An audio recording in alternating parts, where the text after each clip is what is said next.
तो hello guys आपन जीवन नुआ मिनी ब्लॉग को तो देखिए तो दुकान को चलो दुकान को देखिए पर चलो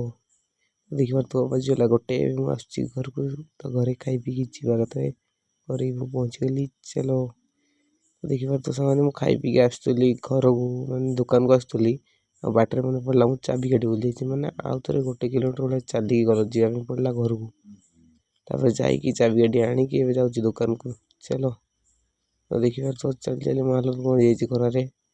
आउ चाबी काटी आणिकी बस दुकान रे मैंने कौन कह चाबी काटी पूरा भूल जाऊँ तो चलतु तुम देखुँ राति देखिए तो साग मैंने जाऊँ कम गैस टाँगी आने चलो तुमको देखा कौन आने आ देखिए तो भाई रे कि भयानक रोड